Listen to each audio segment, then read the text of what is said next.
Hi, I'm Sundaa Bridgett Jones, International Affairs Fellow at the Council on Foreign Relations. And Alanna, would you like to introduce yourself? I'm Alanna Shaikh. I work in global health and development. Right now I live in Tajikistan and I'm working on a health sector reform project. I also write for UN Dispatch and for a blog called Global Health Basics. Today I think Sunday and I are going to talk to each other about development issues in Central Asia and South Asia, because the region gets a lot of attention in terms of security and in terms of what are we trying to focus on foreign policy aims. And it seems like it doesn't get a lot of attention in terms of the development issues. What are we facing in terms of supporting development for its own sake rather than as a strategic end?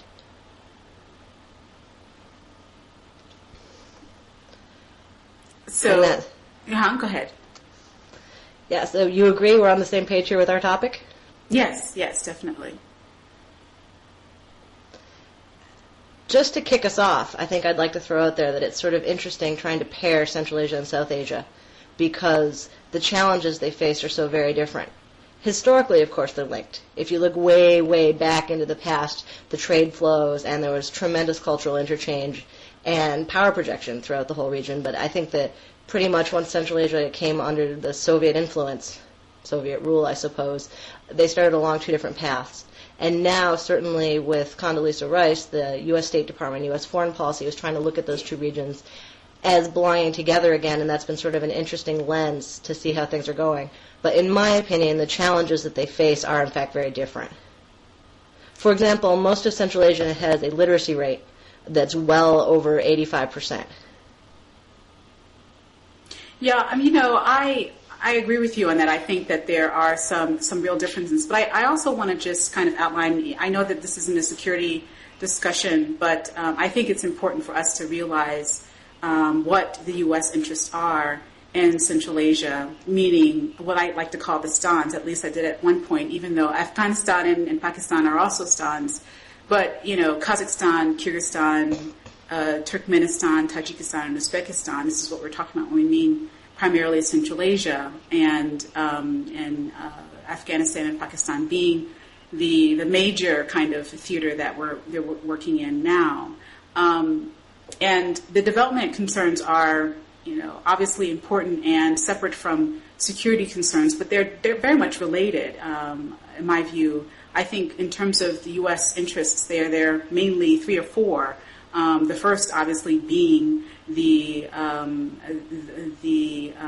Afghanistan-Pakistan efforts that we're trying to do, the war in Afghanistan, and the whole kind of move towards bringing some stability to that region, and also getting rid of Taliban and Al-Qaeda forces in Afghanistan and ones that are hiding in Pakistan. I think the second one, in my view, in terms of U.S. foreign policy interests, is ensuring that the economic crisis, the global economic crisis that has also impacted severely Central Asia, does not spill over to some political instability, particularly in Central Asian countries. And that's a real concern, and we can talk a little bit more about that, which leads more to issues of development. I think also the third concern, the interest, U.S. foreign policy interest, is energy security. For a very long time, obviously, the U.S. in particular has been very interested in both the oil and the gas and other resources that are in the region.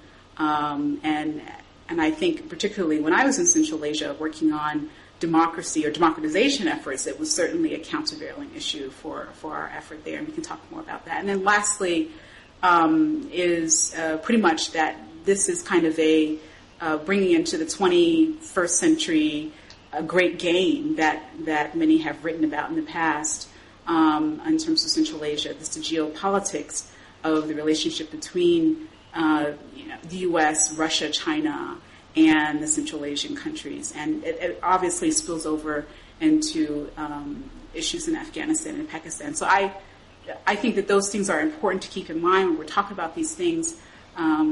I think they're very much related to many of the development concerns that I hope that we have a chance to discuss. I agree one of the main issues is the literacy rate. There are also other issues as well, just in terms of poor governance across the board, even in Pakistan as well, that affect many people's lives in a very negative way. That's an interesting thing. I hadn't thought about governance, or rather the governance issues we see as being a commonality between the South Asia and Central Asia, but it certainly is. And I know that, for example, Islam Karimov has been heard, the president of Uzbekistan, has been heard to say things like, if he were in charge of Afghanistan, Afghanistan would be more stable, that what they need is a strong man like himself, which I thought was a very interesting comment when I first heard it. Particularly coming from Karimov. I think, Yes. what's pretty amazing and also, I think, sad is the poor leadership in the region. I think there are some countries that are better than others. All of them, are, well, I should say, the stans are pretty much authoritarian, and we have a failed state in Tajikistan. And I don't know that I'd agree with that, I have to say. Some people may not want to admit that it's failed, but I think it's certainly, definitely on its way. And obviously Afghanistan has its issues with Karzai and government that unfortunately is marred by a good deal of corruption and issues with drug trafficking, etc. And even in Pakistan, I have to say that I say almost every day that I'm quite surprised that Zardari is still in power. I think that in terms of stability for Pakistan, that's a good thing. But I just wonder to what extent that we're on the same page in terms of the interests. And I think we've come a long way over the past 6 months, in particular with Pakistan, on the question of interests and what needs to be done. But from a development perspective, certainly. We need to be looking at these kinds of things more carefully. You mentioned drug trafficking. What do you think? It seems to me that the drug industry is the cancer that underlies a lot of the problems both regions face. The constant influx of off-the-books black market money, and who controls that money has a large influence on the power projection. Yeah, I think that's right. I think one of the mistakes that many of the military officials have kind of owned up to, in part in terms of our efforts in Afghanistan, is basically trying to get rid of the poppy fields and the poppy farms, and encouraging many of the farmers to grow, foods that perhaps really don't have the kind of market, obviously, that the poppy does. And so, isn't it also largely that the farmers don't really have a choice on what they grow, that they're instructed what to grow by drug traffickers? That it's not so much convincing them as convincing them they'll be safe if they disobey? Right. I think that's right. I think you're right. I think that, from my understanding, some of the recent efforts that Obama administration has brought on, and with Ambassador Holbrooke and his team, that they're trying to think differently about that whole scheme, and totally try to have a more sustainable agriculture development strategy for ensuring that farmers actually will have some kind of alternative to growing poppy. Although, admittedly, like you said, I think it's very difficult for them to do, but at least they can get to a situation where they might be able to feed themselves, right, and actually have crops for themselves, and not focusing on other things. So, can you talk a little bit about what you think what are we currently doing in South Asia on development, and then I'll take my shot at talking about what's currently going on in Central Asia. You want me to mention on South Asia or Central Asia? South Asia, and then I'll take a shot on the other half. Well, I think that, now that we realize that it takes more than a military strategy to deal with the prevailing issues in the region, and that we're focusing much more attention on the economic and social factors that face many, people in both Afghanistan and Pakistan. I think aside from having a more secure environment, the economy and getting people jobs, I think, is the biggest priority for in both countries in particular. In Pakistan, when you read the papers about the many refugees, the the recent stampede for food, after, as for Ramadan, and some of the other unfortunate situations that people find themselves in. We really need to be focused much more on development issues, and I think development issues at a very local level. There's a good deal of attention in Afghanistan on nation building, but not really nation building.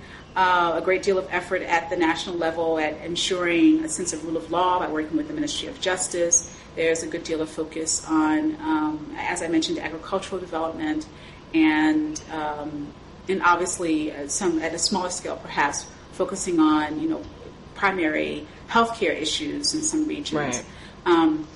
But I think the strategy definitely needs to be much more local, much more community in nature, so that people can both be involved in the efforts and have a stake in the efforts, and see some kind of a sense of have a sense that there's that governing delivers for them efforts that actually show some real results for people on the ground. And I think that's the case for both Afghanistan and Pakistan in terms of the economy. I think for Pakistan, the other at a much more macro scale is dealing again with issues of governance and trying to ensure that that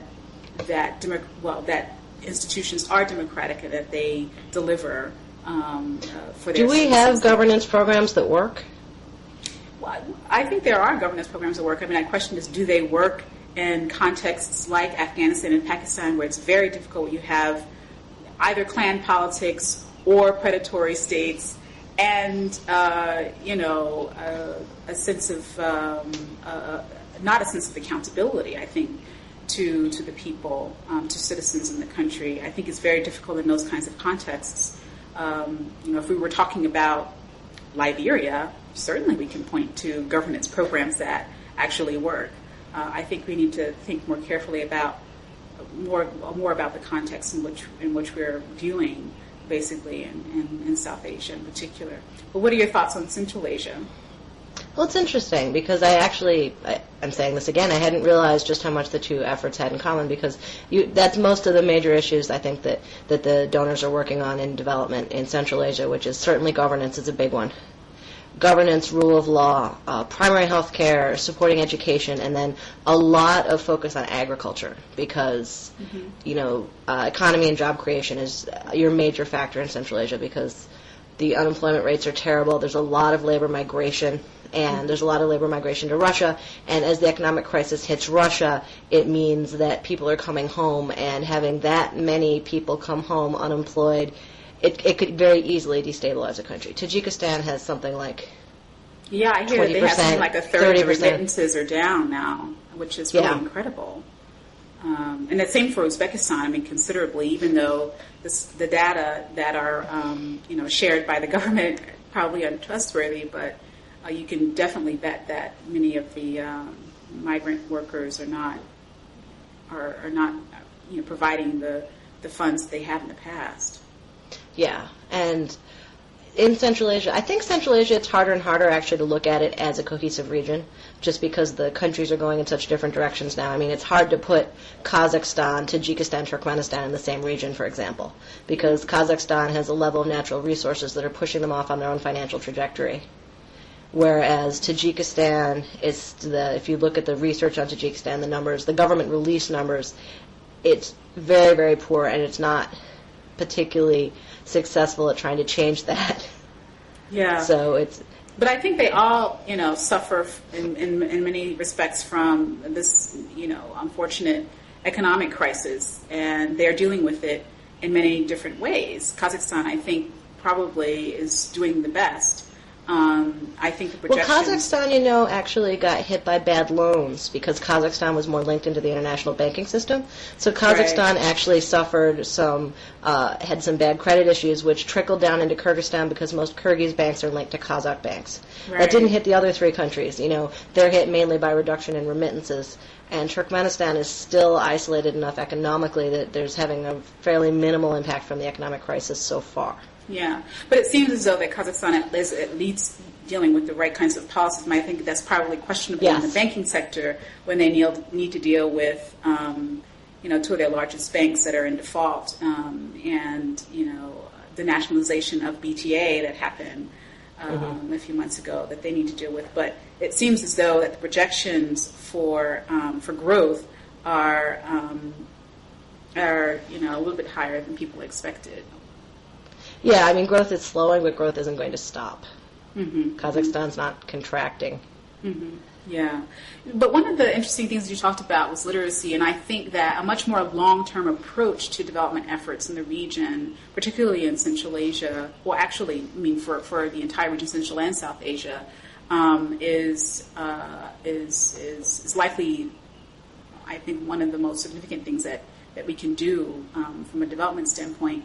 I think it was about almost 10 years ago in 1998, 99, when I was working at the U.S. Agency for International Development in Kazakhstan. There was a big change in its strategy for particularly for Central Asia, much more emphasis on targeted populations, for instance, in the Fergana Valley, where tensions are pretty high and social conditions are much worse, and obviously in more urban areas, much more emphasis on education and looking at educating girls as well and involving them in efforts, but also at a slightly the other end of the spectrum in terms of education, focusing on higher education efforts, training accountants and having MBA programs, and of course this will be applicable more to places like Kazakhstan and Kyrgyzstan. But I think the focus definitely, which was primarily on economic concerns in the region and on energy security, was shifted much more to the more long-term kind of social efforts that need to take place there, given the literacy rate that you had mentioned. And also in places like Uzbekistan, where I believe it's like 60% of the population is under 15 or something like this, where the youth bulge, I think, is going to be critical in the next 10 to 15 years, particularly in countries where there are very many, I think, outlets for youth, both in terms of employment outlets and association and information in particular. I think there's definitely this kind of stamp down on these things, and I'm curious to see how the next generation kind of deals with this. Yeah, I think that Central Asia has some interesting building blocks for the things that could happen there that aren't necessarily present everywhere. And one of those, as you mentioned, is higher education. That with, such a high level of primary education attendance, I think that it is sort of really ripe for some good secondary, post-secondary education, pushing beyond literacy into real vocational training and professional training. So what do you think, since you've been focused on health issues, are the major health challenges for the region? There is a big push against TB and drug-resistant TB strains, and I know there is some focus on HIV and AIDS issues, but what are the main issues with respect to health in the region? It's sort of a classic dual burden region, where they have the diseases of the developing world. Diarrhea and respiratory infections are major killers of kids. But at the same time, we're just starting to see obesity, we're starting to see hypertension as a major health factor, and we're starting to see diabetes again as a major health factor. In Tajikistan, my project has seen the government do some diabetes and hypertension screenings, and the rates have been absolutely stunning in terms of how often they're picking this up. So I think they're facing some challenges there. And tuberculosis, I think you hit the nail on the head, all of the post-Soviet countries have very high rates of drug-resistant TB, which I think is because actually there's so much treatment access, but it's not necessarily access to modern treatment. Not the directly absorbed therapy short course recommended by the WHO, the World Health Organization. Yes. Instead, single drug regimes that are just going to cause resistance and not cure your TB at all. Another problem I've heard actually is that labor migrants in Russia start tuberculosis treatment in Russia and then they quit their treatment to come home. And there's no follow-up, and that's pretty much guaranteed that you're going to get drug-resistant tuberculosis. Mm-hmm. So I think that's a huge challenge, and it's a growing challenge. Mm-hmm. HIV, on the other hand, I'm not going to say that you can be optimistic, but I am going to say that I think that we have seen over time that it is not spreading in Central Asia the way people feared. That it's still spreading primarily among injecting drug users. Yes. Rather than the general population. You're not seeing a situation where married women are getting infected by their husbands, for example. You're not seeing that kind of rapid spread through heterosexual populations. I think part of that is actually because the ministries of health in the countries have been doing some really good work on education about HIV and about targeting risk groups to stop the spread. Like, I think that action was taken in a timely way and it actually has helped. Yeah. Because when I first went out to Central Asia in early 2000, pretty much everyone thought the epidemic was coming. Like, we were all waiting for it, the numbers to shoot up, and they never did. And I think that's a real success. I mean, it's hard to see a counterfactual as a success, but I think it is. Mm-hmm. I also recall a pretty big emphasis on primary healthcare systems, which I think from a larger strategic standpoint has been the discussion, I think, from the Obama administration as to how they should move forward on global health issues. Obviously, looking at these, fighting serious diseases is one thing, but also to the exclusion of much more emphasis on primary healthcare systems. I think we're starting to see the unfortunate results of that. So is that also the case in Central Asia? Central Asia got lucky, actually, in that way because they're coming out of the Soviet Union and they had the health systems in place. They had the facilities, they had the structures on paper at least. It was something to build on, and the U.S. Agency for International Development has been working on health systems in Central Asia pretty much since independence. And it wasn't hit by the same sort of single disease focus that's hit some of the African countries in terms of all the funding going to HIV. Mm-hmm. There's been some fairly robust donor support for primary healthcare systems since the beginning. Kyrgyzstan in particular is a real model for successful support and strengthening of primary healthcare systems.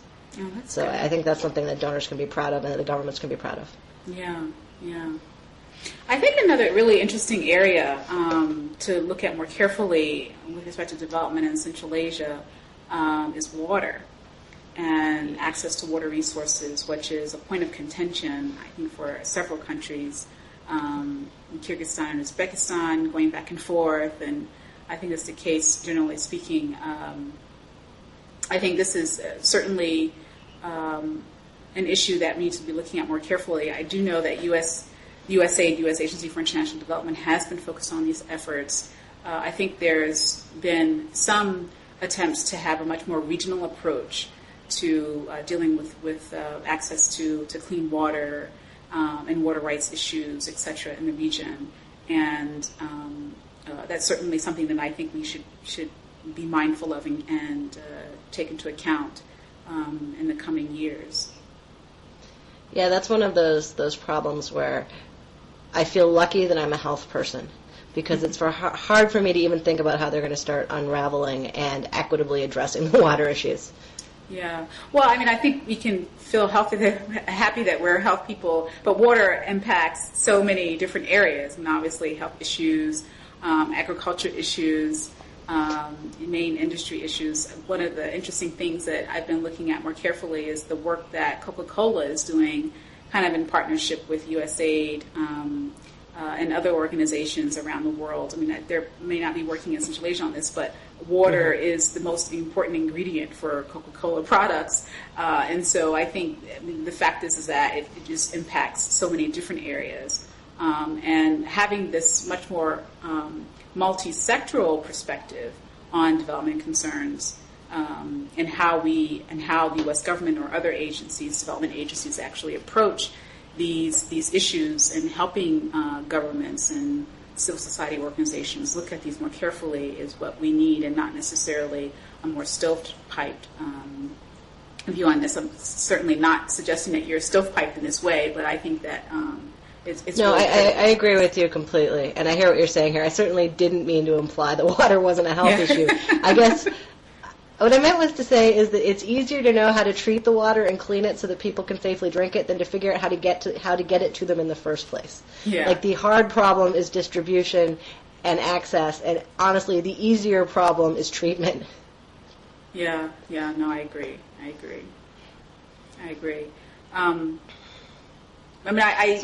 Again, another interesting thing for us to look at with respect to development is the question of politics and political development in the region. There is still a group of people who consider the whole notion of political development to be not necessarily development, not in that same realm. Mm-hmm. But I think, as we had discussed before, the issues of governance are so pervasive and have such a huge effect on so many other areas. But even from a long-term perspective, there's been a great deal of focus on, kind of a bottom-up approach, basically creating a demand amongst Central Asia and also for Afghanistan and Pakistan amongst citizens there to advocate for reform. And it's been a long haul.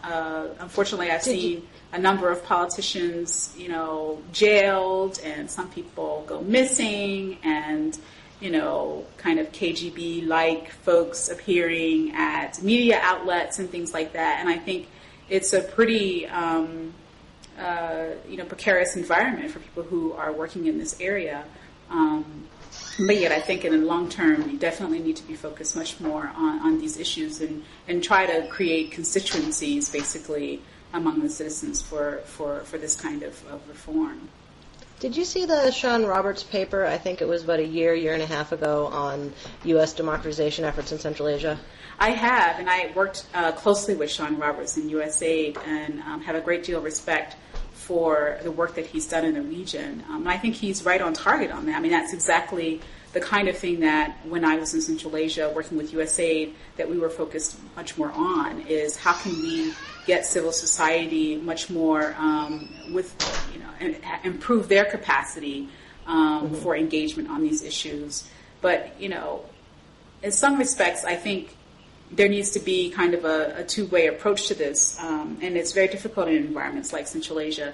You create demand, you create kind of a constituency for this, and people who want to push, and there's really no give on the other side.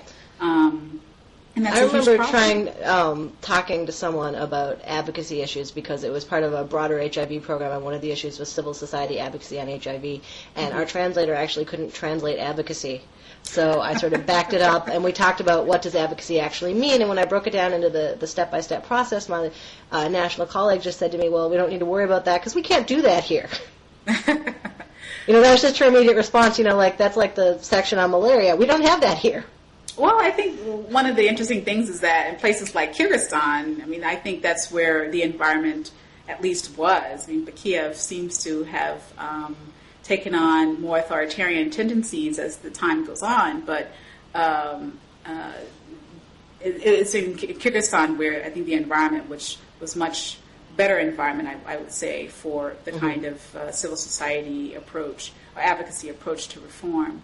And then you take the whole other spectrum, which was Turkmenistan under Niyazov.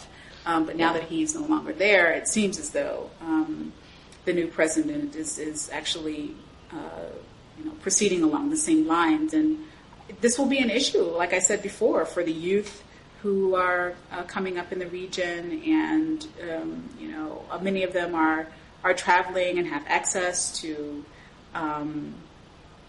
the ways of the of young people and other places, and I think the demand will definitely increase for a better for a more enlarged political space for people. At least I hope that's the case. But as one professor said to me on Central Asia, misery does not equate with revolt. And so while we are hoping that people will take note of what's happening in their communities and try to make a difference, obviously the constraints that they are under in terms of the government pressure and other efforts are quite great, and it's in some ways a bit unrealistic to think that they can, at least in the short term, triumph over that. Yeah, I met some very extraordinarily frustrated, angry, passionate people in Turkmenistan under Niyazov. But when they complained, it was like they were complaining about the weather. You know, it was like being frustrated that it rains all the time. It wasn't something that they felt they had any ability to impact or be part of. Yeah, and I think on these efforts, I mean, this is, people always have this great debate, particularly on the issue of democracy and democratization, and especially after the past 8 years with the Bush administration's freedom agenda, which has discredited democracy and governance efforts as a U.S. foreign policy tool. But, the fact is that, outside support can help, but really these kinds of efforts require domestic kind of commitment and participation and dedication to these kinds of things. And I think, we see that in spurts. And one of my really big issues, particularly in Central Asia, is, to what extent do we need a critical mass for these kinds of things, basically focusing our efforts on the elite, particularly in terms of political development, or the masses. And I think that, in many countries around the world, we rely a lot on elite to make the kinds of push for reform that they're seeking. But in Central Asia in particular, I mean, given I think the social structures there, the kind of clan politics there, and the reliance that actually the elites have on non-elites, I think in that clan politics kind of structure, there is space for including a much larger group of people in these kinds of efforts. And I think it's going to be interesting to see how, to some degree, the economic crisis impacts that. Because, to a large degree, these sort of alliances between elites and political elites and the middle class is about access to the limited resources that are available. And when those limited resources shrink even more, what happens to those alliances? Mm-hmm. Like, it could be a very unsteady few years. Right. Yeah, no, I agree. That it can be quite tenuous and see how they develop, but it's an area that we should look at more carefully. We've been on Central Asia for a while. Let's talk about Pakistan. Okay. Specifically, you were talking a little bit about Zardari, about governance in Pakistan. Do you want to bring that out a little bit? What can we do to support governance in Pakistan? What are we actually doing now? What do you think we should be doing? And one more question, sorry. What do you think that the Pakistani middle class, that the Pakistani working class actually wants? Well, I think, as I mentioned, I think a lot of things have changed over the past few months. I mean, last year, I was very much in question. Well, things were very much in question for me with respect to, where did Zardari and Nawaz Sharif kind of come out on all of these things and their grand bargain, whatever that grand bargain was. I found it very interesting that Zardari came out on this pretty much standing and basically just engaged much more with U.S. government officials on how to deal with the insurgency in Pakistan, but also economically how to deal with the economic mess that Pakistan is dealing with. And I understand that recently, I think the IMF approved an emergency loan for them, which means that they would have perhaps less control over economic policies in the future. But nonetheless, I think that there have been enough discussions that could rebuild a relationship between the U.S. and Pakistan that where we might be able to see some kind of benefits from that in the future. Obviously, we had Senator Kerry and others go in and really advocate for a $7.5 billion economic package over the next 5 years, much more focused on, beyond the humanitarian crisis there with refugees, ensuring that the economy, again, is afloat, but having much more community kinds of approaches to dealing with some of the development issues there. In particular, I think the State Department's kind of Office of, I think, what is it called? CRS? Conflict reconstruction. Right, it's like conflict reconstruction and stabilization. Stabilization. It's taking much more of a kind of targeted community approach to these kinds of development concerns, maybe coupling many of the interventions in particular areas that are much more secure than others, and finding willing partners on the ground. I think that's been one of the biggest challenges for development efforts there is who can you work with on the ground, because given the security environment, you can't have internationals, non-Pakistanis and others kind of parachuting in. And so that's been pretty challenging. And my understanding is that there is, as you had kind of alluded to, a group of Pakistanis who are capable of being partners, of being leaders, actually, in this effort. If they just had a little bit more of the access and the resources to provide the kinds of services that various communities require. I think I've forgotten what your question was about the middle class again. I guess I was sort of interested in how do the interests of Pakistani people, like not the government, align with those of the government and those of the donors? Like, is everybody aiming at the same goal there, or do you think? Yeah, well, obviously, I think they're all on the same page. Big picture they goals, want the violence to stop. They want to have a much more stable kind of community to participate in. They want the economy to get better so that they can have, jobs and put food on the table, etc. And these might seem to be pretty simple, but they're quite difficult in these kinds of environments. I just had a friend who was actually in Pakistan for the State Department looking at these issues, and it's just quite challenging, I think, for many people to kind of do this in the kind of environment that Pakistan is right now. But certainly the middle class, that's basically what they want. Could you just stop, the instability and violence that is so pervasive, so that they can have a semblance of a more normal life. And I think the unfortunate consequences of the drone strikes that they've unfortunately affected innocent people have really been a source of big contention, I think, for U.S. efforts in the country, and one that I think that certainly the military has gotten a little bit better. They've been able to, along with the intelligence efforts in Pakistan, with the ISI, have become much more targeted in their efforts. But all of that doesn't bode well for trying to win the hearts and minds of the Pakistanis, if one could actually do that in this kind of situation.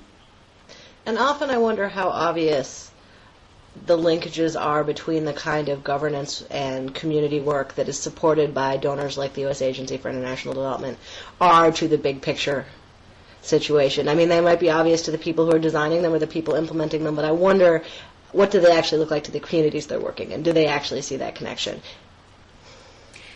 Well, what was interesting was that a few months ago I was on a kind of panel with a Pakistani journalist, and basically she was talking in these terms. I think that Pakistanis are a pretty well-educated population, generally speaking. I think they understand these linkages between good governance and the effect on their lives. I mean, obviously, if you have a situation like you do with militant groups, there are complications around this, and they're relying a lot on government efforts in particular to be able to deal with those situations so they can get back to some semblance of normality. But yes, I think at the very low levels of government and all across society and all classes, I think that there's a recognition that and a reliance on what government can actually do for them, and Unfortunately, some people have given up on that kind of thought. But I think that for the most part, at least the middle class in Pakistan, realize that changes need to be made from a governance perspective for improvements to take place. But on Afghanistan, I mean, that's a totally different story. And I think, unfortunately, the elections have called into question increasingly as the days go on with the allegations of fraud and the different kind of proclamations of the Afghan Election Commission and the UN Election Commission about these kinds of situations.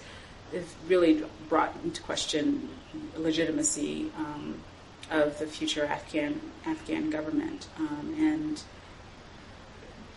if we have a Karzai government, a second Karzai government, then there it could be interesting to see how the relationship between the Afghan government and the U.S. government evolves, and whether this whole question around legitimacy strengthens the U.S. hand in a way in its dealings with Karzai, or strengthens Karzai's hands, particularly vis-a-vis his relationships with the warlords in Afghanistan and also in the eyes of the Taliban. But what are your thoughts on that?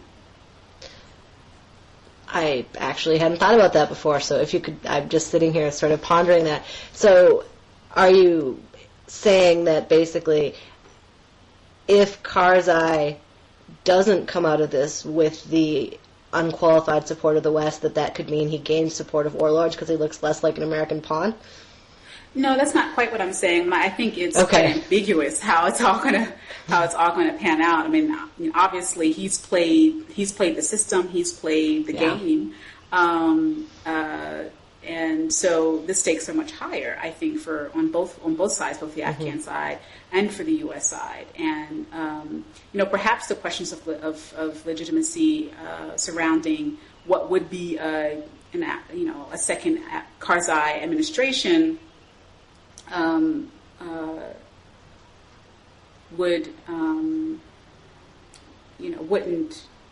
wouldn't hamper his efforts and what he's trying to do, but it seems to me that as we read the reports coming out, what's happening in many of the regions in Afghanistan, that Afghanis themselves are starting to question, certainly the central government's role and being able to support some kind of semblance of an Afghan national government capable of providing for its citizens. Because in a worst-case scenario, basically, whoever wins the election has lost the illusion of legitimacy in anybody's eyes, and they end up basically a lame duck on every level. Perhaps. That's our worst-case scenario, yeah. Perhaps. But I think that we'd like to think of Afghanistan as a state that has some kind of cohesion that brings you up to the national level. But I think, generally speaking, you have a bit of small, I wouldn't call them fiefdoms, but obviously communities and areas that are increasingly more capable of governing themselves and taking care of themselves. And I think that's a question for the U.S. strategy and for the Afghanistan government in terms of national identity and its own sovereignty.